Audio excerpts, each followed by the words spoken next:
మైదా పిండి బిస్కెట్లు చేస్తున్నాను. కొద్దిగా మైదా పిండి, కొంచెం గోధుమ పిండి, వాము, ఉప్పు కలిపేసి కొద్దిగా వేడి నూనె వేసి ఫస్ట్ బాగా కలిపేసి అప్పుడు కొంచెం నీళ్ళు వేసి చపాతీ పిండిలాగా కలుపుకోవాలి. ఇంకా దాన్ని ఇలాగా పలుచగా ఎంత వీలైతే అంత పలుచగా చపాతీలాగా కొట్టుకొని కట్ చేసుకుంటే పలుచగా ఉంటే బాగా పుల్లగా వస్తాయి. దలసలుగా ఉంటే గట్టిగా వచ్చేస్తుంది.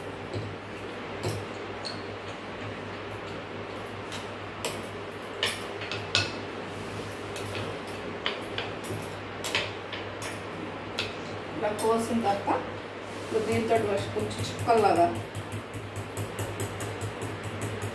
అది డిజైన్ లాగా ఏం కనిపించదు కానీ కొంచెం పుల్ల బాగా వస్తుంది. చిన్న కన్నాలా పెట్టుకుంటే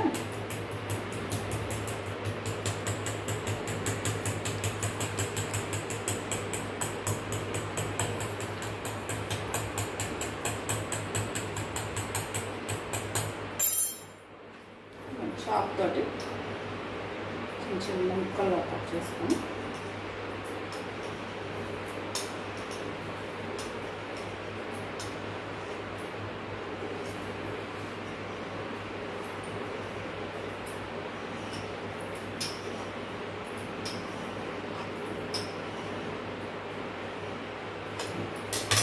ఇట్లా కట్ చేసుకొని వేడి నూనెలో వేయించుకుంటే కరకరలాడతాయి. సాయంత్రం కాఫీలో తినడానికి బాగుంటాయి ఇవి స్నాక్స్.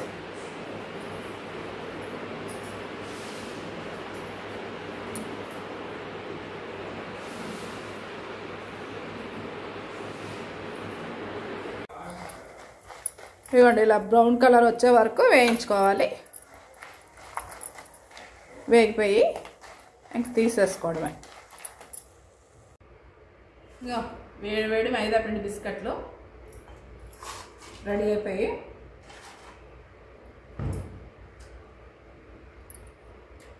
అంత క్రిస్పీగా చాలా టేస్టీగా ఉన్నాయి. ఇప్పుడు సాయంత్రం పూట కాఫీలో కానీ టీలో కానీ తింటే అదిరిపోతాయి. ఇది మా దీపావళి 3వ వంట అండి. ఇంకోండి ఇవి కూడా స్టార్ట్ చేశాను.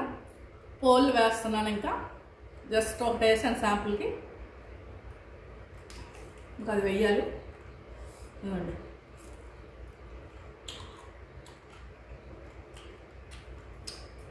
బాగుంది. లక్ష్మి టేస్ట్ తిని చెప్పేలా ఉందా? ఎవరు శ్రీని వచ్చాడు, కొంచెం శ్రీనికి తిప్పు. శ్రీని తిని చెప్పు. అందరూ మేమే తినేస్తున్నాం అంటున్నారు. ఎలాగుందో? బాగుందండి. వెనక ముందే బాగుంది. తిని చెప్పు. బాగుంది, సూపర్గా ఉంది టేస్ట్. దీని పేరు ఏమిటంటారు? పోల్ బాణం. మా వంటలు నచ్చితే లైక్ చేయండి, మా ఛానల్ సబ్స్క్రైబ్ చేసుకోండి, కామెంట్ చేయండి. Thank you.